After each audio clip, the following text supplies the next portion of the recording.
Hello student, welcome back to a new video. आज हम heredity and evolution, ये जो चैप्टर है 10th स्टैंडर्ड साइंस 2 का, इसका जो अगला टॉपिक है वो कंटिन्यू करेंगे। इसमें हमें पढ़ना है Darwin's theory of natural selection. Darwin's theory of natural selection, तो ये बेटा एक इम्पॉर्टेंट टॉपिक है। इसके ऊपर क्वेश्चन आता है, right short note on Darwin's theory of natural selection, या फिर एक्सप्लेन करो, इस प्रकार का क्वेश्चन आता है इसके ऊपर। या फिर इसके ऑब्जेक्शंस कभी कभी पूछ लेते हैं। तो अच्छे से समझ लो बेटा, बड़ा ही आसान सा टॉपिक है। इसमें आप लोगों को क्या बताया गया है, जो नेचर है वो नेचर सिलेक्ट करता है ऑर्गेनिज्म के कैरेक्टर्स को, और वही कैरेक्टर फिर जिनके मतलब कौन से कैरेक्टर सिलेक्ट होंगे, सर्वाइवल ऑफ फिटेस्ट। ये थ्योरी क्या बताती है बेटा, सर्वाइवल ऑफ फिटेस्ट। जो फिट स्पेसीज है, जो फिट स्पेसीज है ऑर्गेनिजम्स की, लिविंग ऑर्गेनिजम्स की, वही सर्वाइव करेंगे। जो अनफिट है, जो स्ट्रांग नहीं है, वो पेरिश हो जाएंगे। पेरिश मतलब नष्ट हो जाएंगे, खत्म हो जाएंगे। ओके स्टूडेंट, तो यही हमें इस थ्योरी में समझना है। तो डार्विन ने जो है अपनी ये थ्योरी पब्लिश की थी, और ये थ्योरी उसने कौन सी बुक में पब्लिश की, उसकी बुक है origin of the species. Okay, और ये थ्योरी क्या बता रही है, सर्वाइवल ऑफ फिटेस्ट। जो फिट स्पीशीज है वो सर्वाइव करेंगी, रेस्ट आर पेरिश, बाकी की पेरिश हो जाएंगी। तो इसमें आप लोगों को कैसे लिखना है, इसका जो है आप लोगों को ये भी पूरा एक्सप्लेन करके देती हूँ। Darwin publish the theory of natural selection. इसमें फर्स्ट पॉइंट जो है, डार्विन ने क्या किया, Darwin publish theory of natural selection, theory of natural selection, natural selection. ये जो थ्योरी है ये क्या कर रही थी, प्रीचेस दिस थ्योरी, प्रीचेस मतलब बताना, which preaches survival of fittest, which preaches, चिल्ला के क्या कह रही थी वो, survival of fittest, which preaches survival of fittest.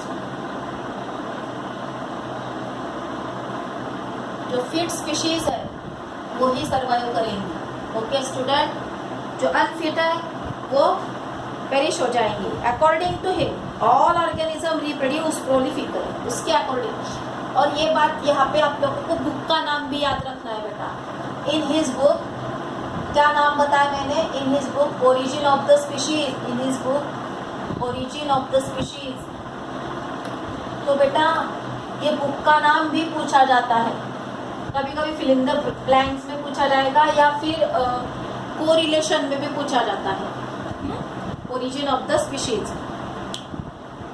तो ये बातें आप लोगों को इसमें याद रखने की, कौन सा बुक है। ओके, और सर्वाइवल ऑफ फिटेस्ट, ये बात यहाँ पे आप लोगों को याद रखनी है। According to him organic reproduce prolifically, उसके अकॉर्डिंग जो है ऑर्गेनिज्म कैसे रिप्रोड्यूस करते हैं, according to him organism reproduce प्रोलिफिकली।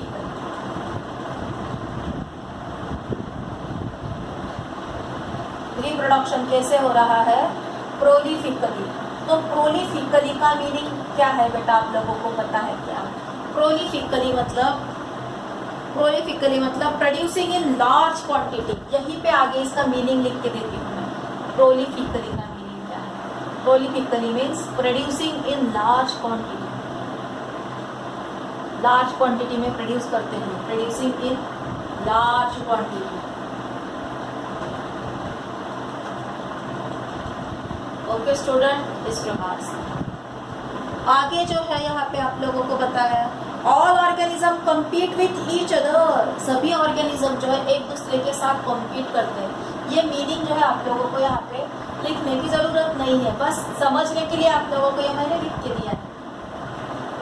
तो ये जो बहुत सारे ऑर्गेनिज्म प्रोड्यूस हो गए, प्रोलिफिकली प्रोड्यूस हो रहे हैं कि नहीं, तो ये जो सभी के सभी है कम्पीट विथ ईच अदर, एक दूसरे के साथ क्या कर रहे हैं, कंपटीशन कर रहे हैं।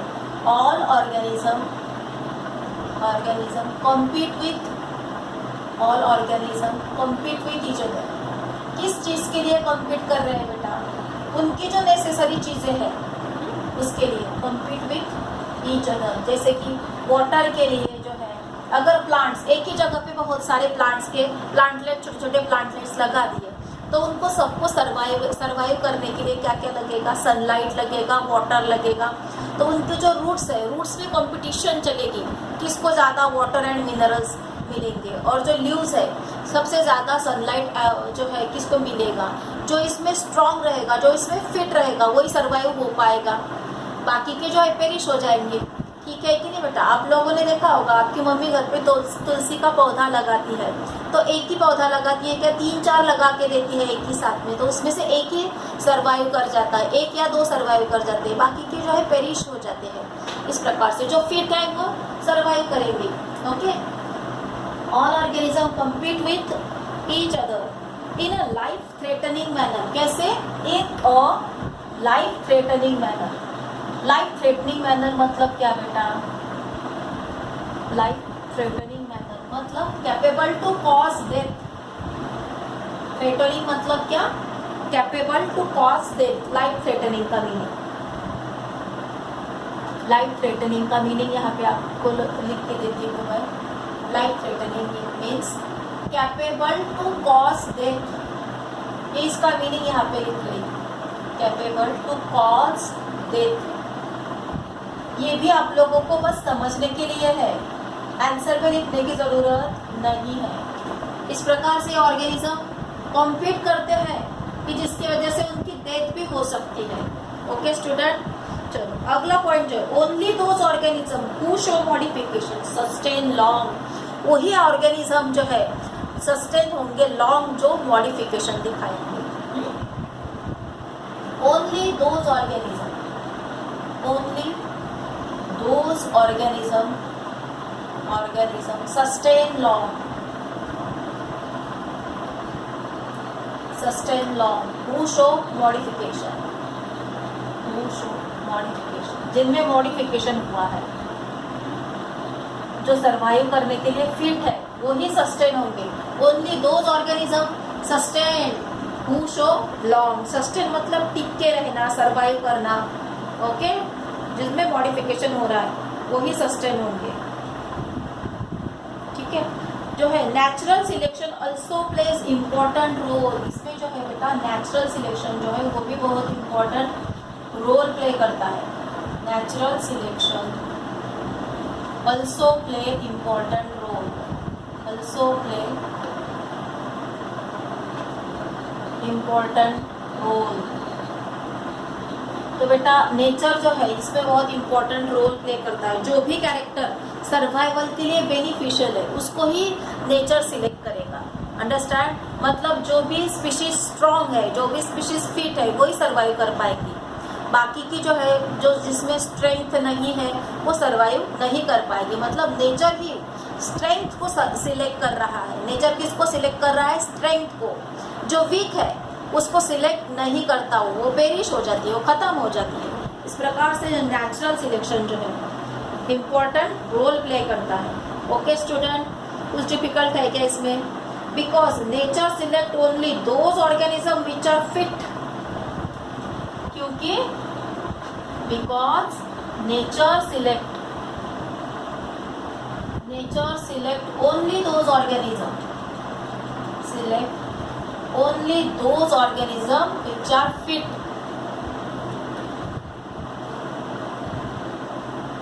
जो फिट है उनको ही नेचर सिलेक्ट करता है।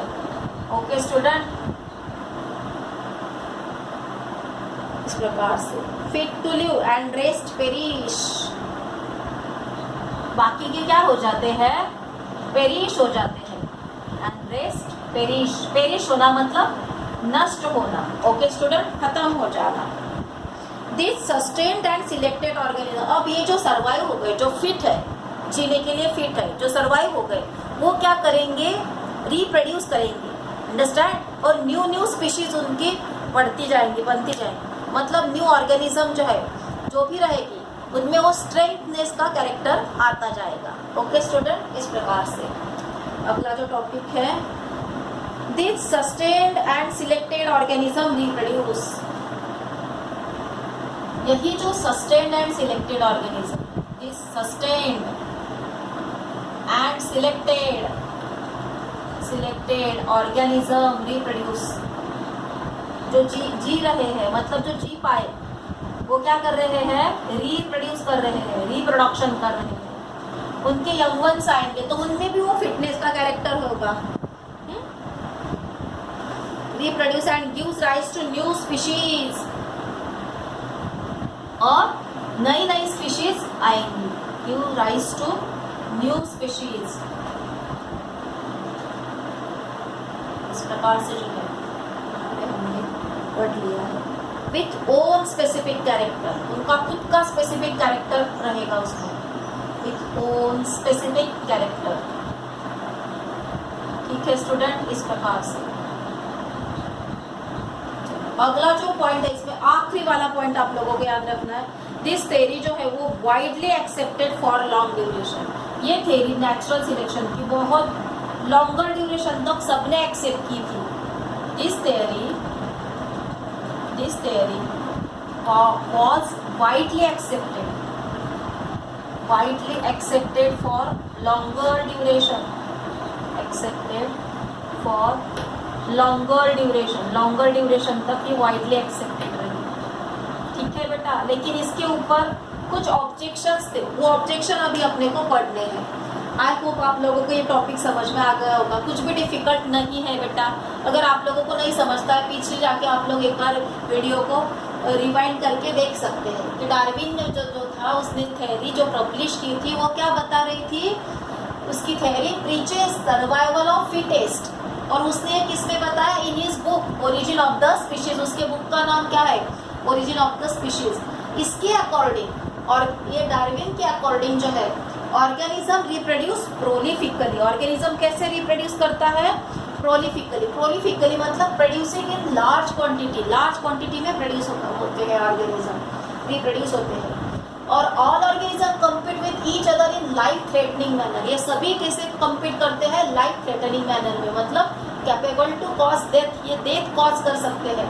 Only those organism sustain long who show modification. इसमें जो है हमें शो वर्ड ऐड करना पड़ेगा, हु शो मॉडिफिकेशन, वही सस्टेन हो सकते हैं लॉन्ग कि जो मॉडिफिकेशन शो करते हैं, हु शो मॉडिफिकेशन, जिनमें मॉडिफिकेशन हो रहा है वही सस्टेन करेंगे। Natural selection also play important role. Natural selection बहुत इंपॉर्टेंट रोल प्ले करता है, because nature select only those organism. Nature किनको सिलेक्ट करता है, उनको ही which are fit to live, जो जीने के लिए फिट है, एंड रेस्ट पेरिश, बाकी के जो है वो पेरिश हो जाते हैं। दिस, और जो बचे अभी, this sustains and selected organism, जो फिट थे, जो सिलेक्ट हुए, जो जी रहे हैं, वो क्या करते हैं, रिप्रोड्यूस करते हैं, and give rise new species, उनके रिप्रोडक्शन से नई स्पीशीज देते हैं वो। और इनमें सब में ओन स्पेसिफिक कैरेक्टर रहेगा, वो फिटनेस का, वो स्ट्रेंथ का कैरेक्टर उनमें रहेगा। और यही थ्योरी जो है वाइडली एक्सेप्टेड रही फॉर लॉन्गर ड्यूरेशन। इसके बाद हमें क्या पढ़ना है बेटा, इसके ऑब्जेक्शंस, कि इसके क्या क्या ऑब्जेक्शंस थे। चलो हम लोग इसके ऑब्जेक्शन देखते हैं। आप लोग इसका स्क्रीनशॉट ले लेना और ये लिख के लर्न करना है बेटा, इट इज़ वेरी इंपॉर्टेंट। ठीक है, चलो अभी इसके ऑब्जेक्शन जो है, कभी कभी डार्विन थ्योरी के ऑब्जेक्शन भी पूछ ले जाते हैं 2 मार्क के लिए। Right the objections of Darwin theory नहीं पूछ लेंगे, सिर्फ ऑब्जेक्शन पूछ लेंगे, तो आप लोगों को ऑब्जेक्शन भी पता होने चाहिए। बड़े आसान है ये ऑब्जेक्शंस भी पूरा। चलो देखते हैं इसके ऑब्जेक्शंस, डार्विन थ्योरी के ऑब्जेक्शंस क्या क्या है। ओके स्टूडेंट, देखो इसमें फर्स्ट ऑब्जेक्शन है, natural selection is not only factor responsible for evolution. पहला जो है नेचुरल सिलेक्शन, इसकी नाम ही क्या है, natural selection. Evolution natural selection से हो रहा है, तो यही एक फैक्टर है क्या, नहीं। Natural selection is not only the factor, यही एक फैक्टर नहीं है कि जो रिस्पॉन्सिबल है for evolution. Natural selection is not only the factor responsible for evolution. Evolution के लिए रिस्पॉन्सिबल, यही एक फैक्टर नहीं है रिस्पॉन्सिबल फॉर इवोल्यूशन। इसके अलावा भी बहुत सारे फैक्टर्स हैं, जैसे कि वेरिएशंस है और भी जो फैक्टर्स होते हैं उसके वजह से भी इवोल्यूशन होता है। चेंजेस जो हो रहे हैं उसकी वजह से इवोल्यूशन होता है। दूसरा जो है, Darwin did not mention any explanation about useful and useless modification. Okay student,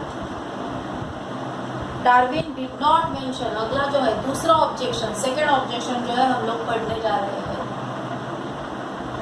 जो है कि डार्विन ने कोई भी ऐसा मेंशन नहीं किया था, कुछ भी ऐसा मेंशन नहीं किया था। Did not mention any explanation, mention any explanation. किसका explanation? Darwin did not mention any explanation about useful and useless modification.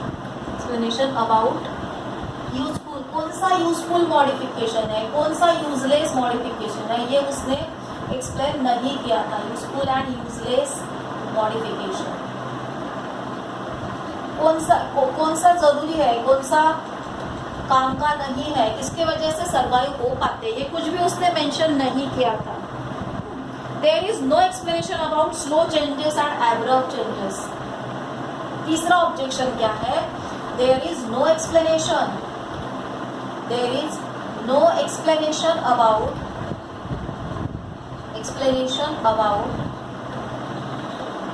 about slow changes and abrupt changes abrupt का मीनिंग समझता बेटा आप लोगों को? abrupt मतलब सडन होने वाला चेंज, abrupt changes, उसका कोई एक्सप्लेनेशन नहीं था स्टूडेंट। ओके बेटा, slow changes and abrupt changes, यहाँ पे चेंजेस भी लिख देंगे। ठीक है स्टूडेंट, इस प्रकार से। तो पहला ऑब्जेक्शन देखो, नेचुरल सिलेक्शन ही एक अकेला फैक्टर नहीं है जिससे इवोल्यूशन होता है। इसके अलावा भी बहुत सारे फैक्टर्स हैं कि जिसकी वजह से इवोल्यूशन होता है। दूसरा जो है, Darwin did not mention any explanation about useful and useless modification. उसने कोई भी ऐसा एक्सप्लेनेशन नहीं दिया था कि कौन सा यूजफुल मॉडिफिकेशन है, कौन सा मॉडिफिकेशन यूजलेस है, वो उसने एक्सप्लेन नहीं किया था। थर्ड जो है, there is no explanation about slow changes and abrupt changes. उसकी थ्योरी में कोई एक्सप्लेनेशन नहीं था कि कौन सा चेंज स्लो है, कौन सा चेंज एब्रप्ट है, मतलब क्विक होने वाला है, सडन होने वाला है। ये जो है ये इसके ऑब्जेक्शंस है बेटा। यहाँ पे अपना ये डार्विन थ्योरी का टॉपिक खत्म होता है। अब हम हमारा अगला टॉपिक देखेंगे, जो कि है अगला टॉपिक अपना लैमोर्किज्म। ठीक है स्टूडेंट, चलो देखते हैं लैमोर्किज्म। ओके,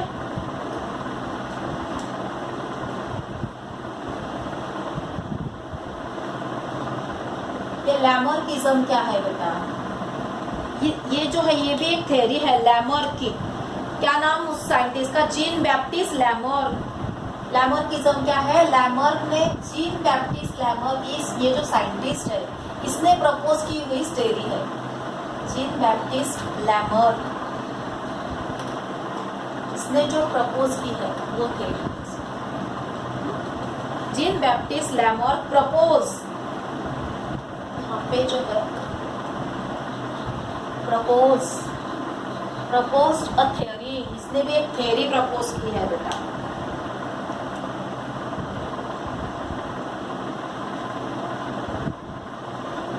ठीक है, Jean Baptiste Lamarck propose that morphological changes. क्या प्रपोज किया उसने? Propose that morphological. बेटा मॉर्फोलॉजिकल का मीनिंग समझता क्या आप लोगों को?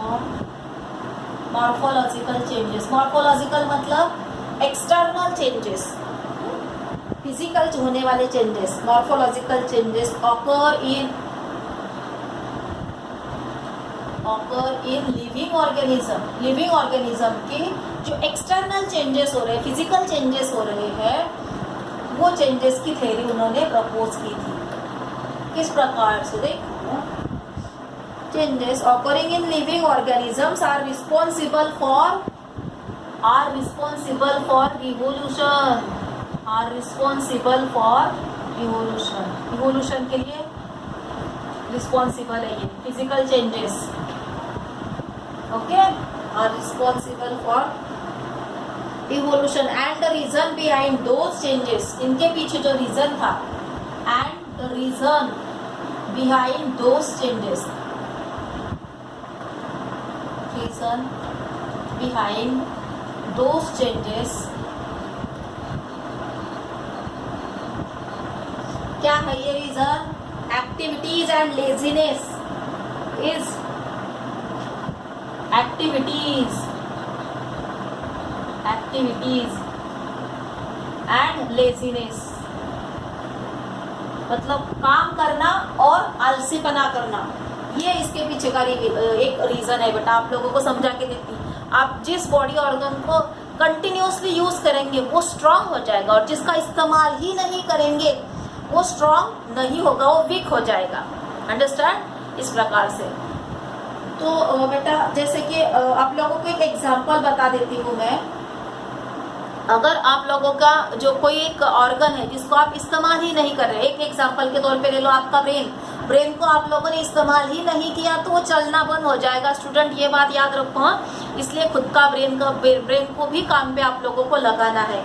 ठीक है स्टूडेंट, खुद का भी ब्रेन का इस्तेमाल करना है, तभी वो चलेगा, अदरवाइज वो चलेगा नहीं, काम नहीं करेगा। इसलिए उसको इस्तेमाल करो, सोचना शुरू करो, ये कैसे आया, इसमें क्या होगा, इसका मीनिंग क्या होगा, ऐसे खुद के ब्रेन का इस्तेमाल करना शुरू कर दो। ओके, नहीं तो काम करना बंद कर देगा। एक एग्जांपल आप लोगों को बताएं, ऐसे कोई भी ऑर्गन ले लो, अगर किसी आप लोगों के जो 2 हैंड है, इसमें से एक हैंड को आप लोग इस्तेमाल ही नहीं करोगे तो वो काम ही नहीं करेगा आगे चल के। कंटिन्यूसली आप लोगों ने उसको अगर इस्तेमाल ही नहीं किया है, ऐसा का ऐसा एक हाथ पकड़ के रखो, उसको हिलाओ ही मत, क्या होगा, धीरे धीरे धीरे धीरे वो काम करना बंद कर देगा। दैट्स वाई आप लोगों को क्या करना है, लेजीपना छोड़ना है। रिमेम्बर दिस थिंग, एक्टिव रहना है। जितना एक्टिव रहेंगे उतना स्ट्रांग बनते जाएंगे। एक्सरसाइज क्यों करते हैं हम लोग? एक्सरसाइज करने से हमारी बॉडी जो है स्ट्रांग होती है, फिट होती है। अंडरस्टैंड? लेजीनेस से हमारी बॉडी की स्ट्रेंथ कम हो जाती है। रिमेम्बर दिस थिंग बेटा, ओके, ठीक है। तो इस प्रकार से वो जो ऑर्गेनिज्म है उसकी एक्टिविटीज एंड लेजीनेस, उसके वजह से उसमें चेंज आता है। ओके, कोई भी जो ऑर्गेनिज्म होता है उसका बताया गया, ये है लैमोर्फिज्म। अब इसके कुछ एग्जांपल देखते हैं हम लोग। The neck of giraffe, giraffe की नेक जो है आप लोगों को पता है कैसी हो गई है, लंबी हो गई है। ओके बेटा, the neck of giraffe, giraffe की नेक कैसी हो गई, लंबी हो गई है। हैज बिकम टू लॉन्ग, ये कैसी हो गई, टू लॉन्ग। क्यों हो गई पता है क्या, हैज बिकम टू लॉन्ग, क्यों? क्योंकि वो ये जिराफ क्या करते हैं बेटा, जो टॉल ट्रीज है उनके लिए जैसे उचक उचक के, मतलब नेक को एक्सटेंड कर करके खा रहे थे, उसके ऊपर ब्राउजिंग हो रही थी उनकी। सर ब्राउजिंग मतलब जो है मतलब उनकी फीडिंग हो रही थी उसके वजह से, तो उसी हैबिट की वजह से उनकी नेक जो है एक्सटेंड हो गई। तो the neck of giraffe has become too long, यहाँ ऑफ छूट गया अपना। The neck of giraffe has become too long, किसके वजह से? Due to browsing on, due to browsing on the leaves of tall trees, due to browsing on leaves of tall trees, tall trees। Browse करना मतलब, browsing मतलब क्या बेटा, feed. Browsing का meaning क्या बताया मैंने आप लोगों को, फीड करना। ओके स्टूडेंट, टॉल ट्रीज के लिए उसके ऊपर, by extending their neck for survival generation. Okay student, by extending, extend करना, by extending their neck for survival generation, for several generation, for several generations। ठीक है स्टूडेंट, several generation तक उन्होंने नेक को ऐसे लंबी कर करके मतलब ऐसे उसको ऐसे खींच के जो है टॉल ट्रीज के लीव्स खाने की हैबिट की वजह से उनकी नेक लॉन्ग हो गई बेटा, लंबी हो गई इस प्रकार से। चलो आगे देखते हैं। The shoulders of iron smith have become very strong. Iron smith के शोल्डर्स कैसे हो गए? The shoulders of iron Smith, the shoulders of iron Smith. Iron Smith समझता ना आप लोगों को? लोहार, जो लोहे का काम करता है।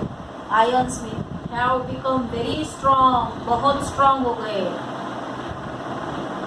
Very strong. किसके वजह से पता है? कंटिन्यूअस हैमरिंग के वजह से।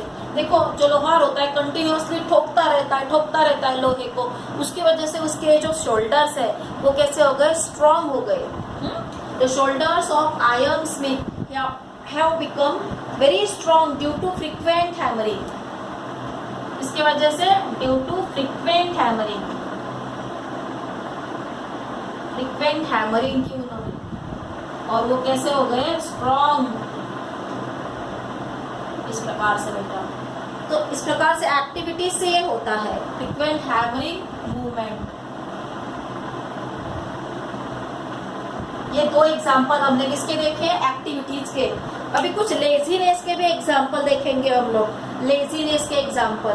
ये ऊपर वाला पोर्शन जो अभी मैं यहाँ पे बिता रही हूँ, लेजीनेस की वजह से देखो किस प्रकार से जो है ऑर्गन कुछ काम के ही नहीं रहते, वो भी आप लोगों को एग्जांपल के जरिए समझना है बेटा। The wings of birds like emu and ostrich. देखो the wings of birds, birds के जो विंग्स है, the wings of birds like emu and ostrich, emu and ostrich, इनके जो विंग्स है कुछ काम के नहीं रहे। The wings of birds like emu and ostrich have become weak due to no use. Have become weak. Have become weak. ये weak हो गए किसके वजह से? Due to no use. उनका इस्तेमाल नहीं हुआ। No use. उनका इस्तेमाल नहीं होने की वजह से ये ऐसे हो गए बेटा। क्या आप लोगों को ये बात समझ में आ रही है? Have become weak due to no use. ठीक है, चलो आगे देखते हैं और एक एग्जांपल लेते हैं। Snake have lost their legs by modification. By modification in their body for burrowing habit. Snake ने उनके legs जो है lost कर दिए। Snakes have lost. Snakes have lost their legs.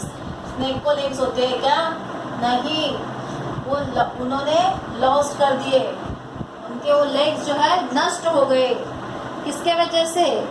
Bye modification in their body for burrowing habit. By modification, by modification in their body, in their body by burrowing habit, उनकी जो borrowing habit है उसके वजह से, bye burrowing habit, मतलब भीड़ में रहने की जो आदत है उनकी, उसके वजह से। ठीक है स्टूडेंट, चलो और एक एग्जांपल देखते हैं। Legs of the birds like swan and duck. Legs of the birds, legs of the birds like swan and duck, swan and duck, ये जो है इनके जो legs है ऐसे हो गए कि जिसके हेल्प से वो स्विमिंग करने लग गए, क्योंकि पानी में रह के उनमें ये मॉडिफिकेशन आ गया। अंडरस्टैंड? उनकी इस एक्टिविटीज की वजह से उनमें ये यूजफुल कैरेक्टर यहाँ पे डेवलप हो गया। Legs of the birds like swan and duck have become useful. Have become useful.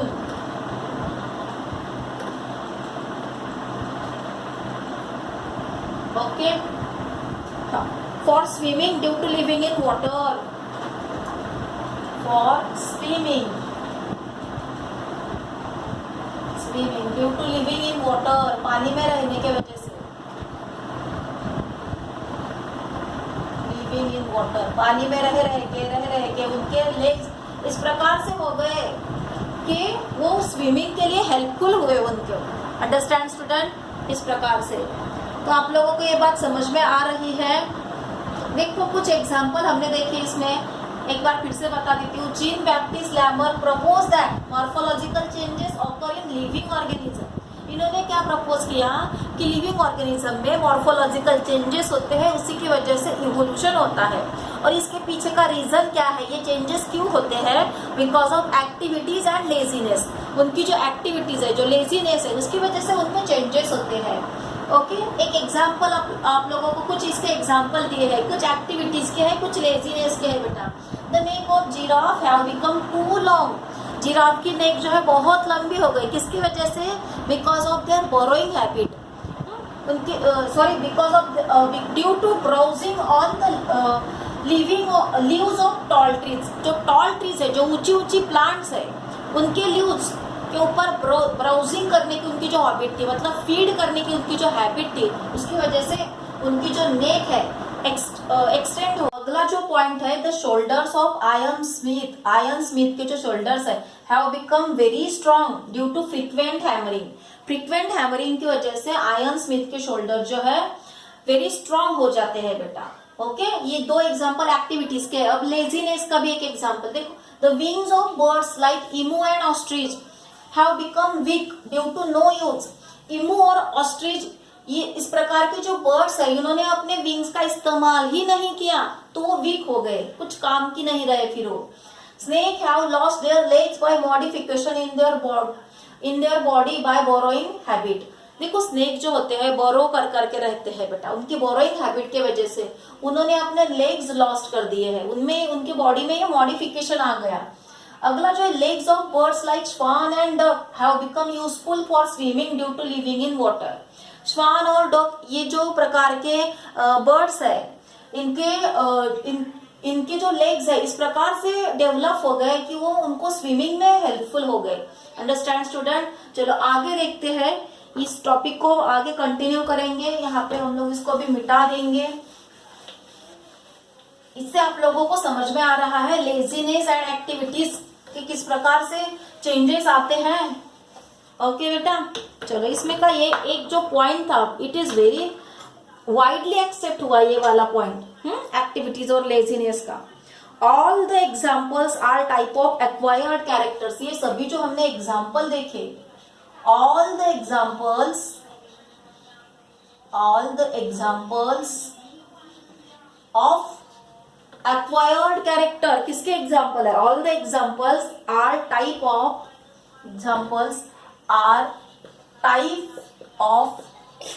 acquired character के टाइप है बेटा। all the examples are type of acquired characters and are transferred from one generation to next generation। और उसका आगे क्या कहना था कि ये ट्रांसफर होते हैं, transfer from one generation to next generation, one generation से नेक्स्ट जनरेशन में, जनरेशन टू नेक्स्ट जनरेशन। तो ये वाली बात जो है इसको एक्सेप्ट नहीं किया गया। पहली वाली बात जो थी कि चेंजेस आते हैं एक्टिविटीज और लेजीनेस की वजह से, ये सब ने एक्सेप्ट किया। लेकिन आगे कुछ उन्होंने क्या किया कि ये जो कैरेक्टर है वो क्या कहा कि ये जो एक्वायर्ड कैरेक्टर वो ट्रांसफर होते हैं from one generation to next generation, और ऐसा नहीं होता है। हमने ऐसे बहुत से एग्जाम्पल देखे। देखो इसका मतलब किसी के पेरेंट्स को अगर स्विमिंग आती है तो उनके बच्चे को भी स्विमिंग आ जाएगी क्या? नहीं, उसको वो सीखना पड़ेगा तभी स्विमिंग आएगी। इस प्रकार से ये जो थ्योरी है यहाँ पे जो है एक्सेप्ट नहीं हुई, इसलिए वो फेल गई। ठीक है बेटा, next generation, this is called the theory of inheritance. इसको ही कहते हैं, this is called theory of inheritance. Theory of inheritance, यही लैमर्किज्म है, यही लैमर्क की थ्योरी है। इनहेरिटेंस। और लैमर्किज्म, इसको ही क्या कहते हैं, लैमर्किज्म। ठीक है, चलो आगे देखते हैं बेटा। Development of organs due to specific activities. Organ का डेवलपमेंट किसके वजह से, स्पेसिफिक एक्टिविटीज की वजह से। ये जो बात है development of organ due to specific activity, due to specific activity and degeneration due to laziness, उनका डीजनरेशन होता है, और their degeneration due to no use, और their degeneration due to no use, ये जो बात थी ये वाइडली एक्सेप्ट हुई। डेवलपमेंट होना एक्टिविटी की वजह से और यूज इस्तेमाल की वजह से डीजनरेशन होना, ये जो है ऑल वॉज वाइडली एक्सेप्टेड, ये पूरा जो है वाइडली एक्सेप्टेड हुआ, ऑल वॉज वाइडली एक्सेप्टेड, सबने एक्सेप्ट किया, वाइडली एक्सेप्टेड। ओके, बट जो दूसरा पार्ट था, but transfer of those character, but transfer of those character, ये जो कैरेक्टर है इनका ट्रांसफर जो है, transfer of those character from one generation to next, ये जो है रिजेक्ट हुआ। Okay, transfer of those character from generation to generation, from इससे बोलेंगे one generation to next generation भी बोल सकते हैं, from generation to generation was rejected, ये रिजेक्ट हो गया। ओके, वॉज रिजेक्टेड, इसको रिजेक्ट कर दिया गया है। इस प्रकार से जो है ये लैमर्क की थ्योरी भी डिस्प्रूव हो गई, because of it had been verified many times. ये क्यों ऐसा हुआ बेटा कि बहुत बार ऐसा वेरीफाई हो गया है कि ये कैरेक्टर्स जो है जो एक्वायर किए जाते हैं लाइफ टाइम में, कि नेक्स्ट जनरेशन में नहीं पहुंचते, नहीं ट्रांसफर होते, जो एक्वायर्ड किए गए कैरेक्टर है वो। Okay, that's why this theory was disprove. Okay, और इसी की वजह से ये थ्योरी डिस्प्रूव होती है। यहाँ पे अपना लैमर्किज्म का टॉपिक भी खत्म होता है स्टूडेंट। ठीक है, ये बात आप लोगों को समझ में आ गई है। अगला जो टॉपिक है हम यहाँ पे देखेंगे वो है स्पेशिएशन। बहुत ही छोटा सा टॉपिक है स्पेशिएशन। आप लोग इसका स्क्रीनशॉट ले लेंगे तो आप लोगों के लिए बेनिफिशियल रहेगा बेटा। चलो, स्पेशिएशन ये क्या चीज है इसको भी समझ लेते हैं।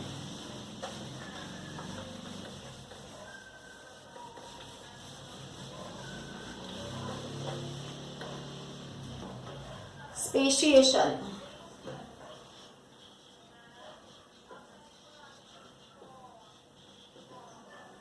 तो बेटा स्पेशिएशन मतलब क्या, फॉर्मेशन ऑफ न्यू स्पीशीज। सबसे पहले तो इसकी डेफिनेशन लिखते हैं हम लोग, नई नई स्पीशीज का फॉर्म होना, formation of new species of plants and animals, plants और एनिमल्स की नई नई स्पीशीज का फॉर्म होना, formation of new species of plants and animals, of plants and animals, plants and animals जो है through the effect of evolution, through the effect of evolution, effect of evolution, evolution के effect से नए नए species का formation होना, plants और animals की न्यू न्यू स्पीशीज का फॉर्मेशन होना, यही कहलाता है स्पेशिएशन। इसको ही क्या कहते हैं, speciation is called as speciation. इसको ही क्या कहते हैं, स्पेशिएशन कहते हैं। ओके स्टूडेंट, आप लोगों को स्पेशिएशन का मीनिंग समझ में आ गया। आगे देखते हैं व्हाट इज स्पीशीज। ये हो गया speciation. Now what is species, तो ये स्पीशीज क्या होता है वो अपने सेकेंड पॉइंट में हम पढ़ेंगे। ये पॉइंट नंबर 1 है, तो सेकेंड पॉइंट में स्पीशीज क्या होता है। ये डेफिनेशन आप लोगों को पूछी जाती है, define speciation, define species. Okay, species is the group of organism. Species क्या है? Is the group of organism, ये ऑर्गेनिज्म का ग्रुप होता है। ग्रुप ऑफ ऑर्गेनिज्म, कौन से ऑर्गेनिज्म का ग्रुप होता है?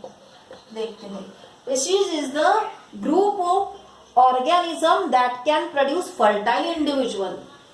ग्रुप ऑफ ऑर्गेनिज्म, कौन से organism? That can produce fertile individual, जो प्रोड्यूस कर सकते हैं फर्टाइल इंडिविजुअल को।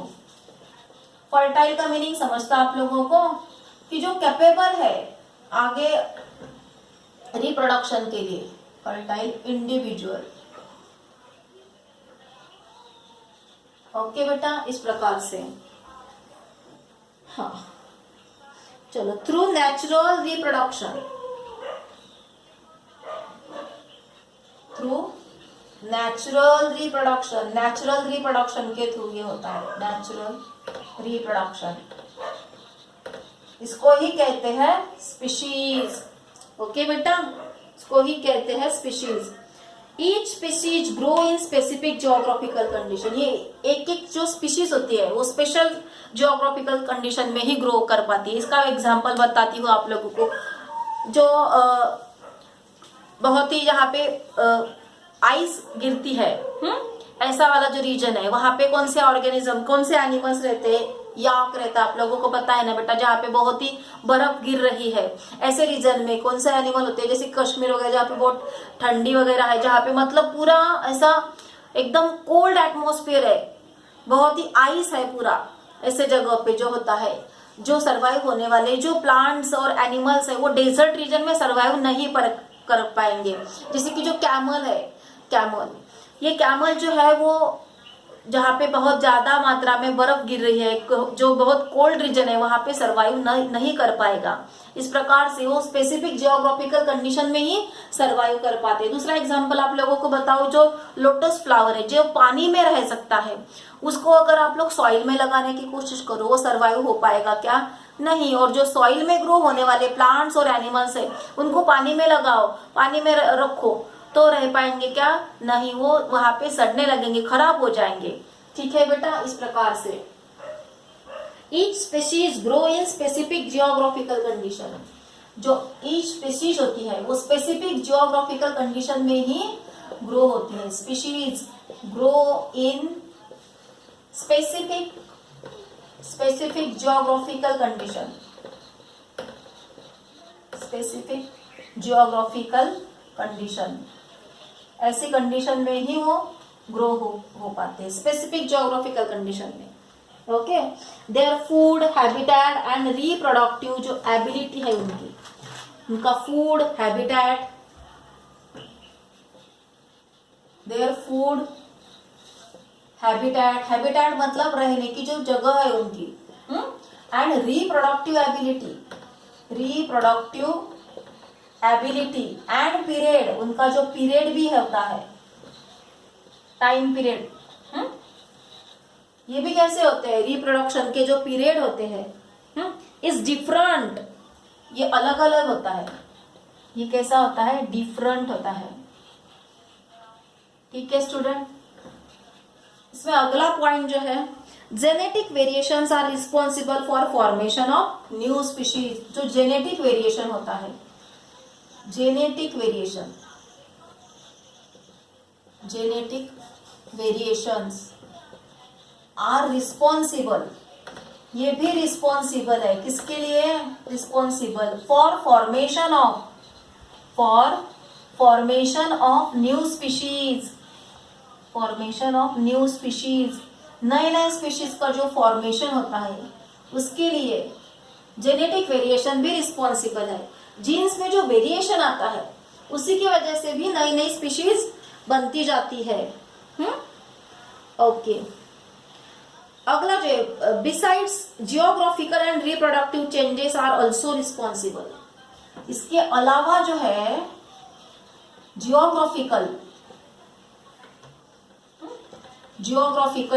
जो कंडीशन है उसके वजह से भी नई नई स्पीशीज बनती है।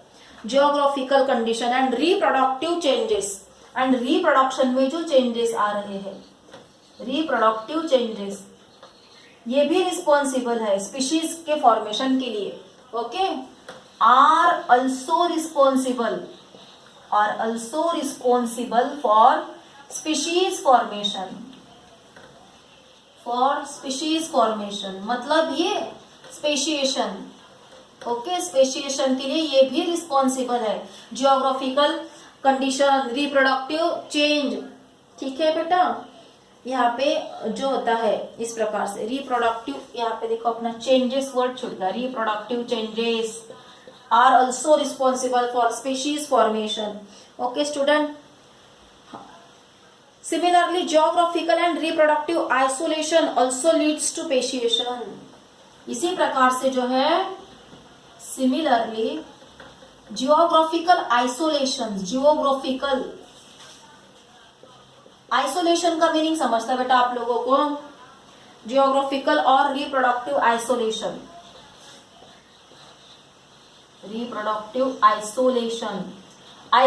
मतलब सेपरेशन. आइसोलेशन का मीनिंग क्या होता है? सेपरेशन. ऑल्सो लीड्स, इसके वजह से भी क्या होता है? स्पीशीज फॉर्मेशन होता है. ओके, ऑल्सो लीड्स टू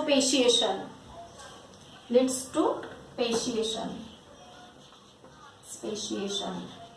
यहाँ पे अपना स्पेशिएशन का टॉपिक खत्म होता है. तो अगले टॉपिक में हम लोग इवोल्यूशन, ह्यूमन इवोल्यूशन, ये वाला टॉपिक पढ़ेंगे अगले लेक्चर में. ओके स्टूडेंट, आई होप आप लोगों को ये टॉपिक समझ में आ गया होगा. बेटा ऐसे वीडियो देखते रहने के लिए प्लीज मेरे इस चैनल को सब्सक्राइब करो, लाइक कमेंट करो, जिसके वजह से लाइक कमेंट करने से क्या होगा बेटा, आप लोगों को इसका कोई भी चार्ज नहीं लगता है. लेकिन YouTube क्या करता है, इस वीडियोस को उन स्टूडेंट तक पहुंचाएगा जिनको ये मतलब मैक्सिमम स्टूडेंट तक ये वीडियो पहुंचेगा बेटा लाइक और कमेंट करने से. ठीक है, जिनको जो मतलब फीस देके कोचिंग नहीं लगा सकते हैं उनके लिए ये फ्री जो सुविधा है अवेलेबल हो जाएंगी. सो प्लीज गाइज लाइक करें, कमेंट करें एंड शेयर भी करें. अलग आपके जो दूसरे फ्रेंड्स हैं उनके साथ शेयर करेंगे. Thank you.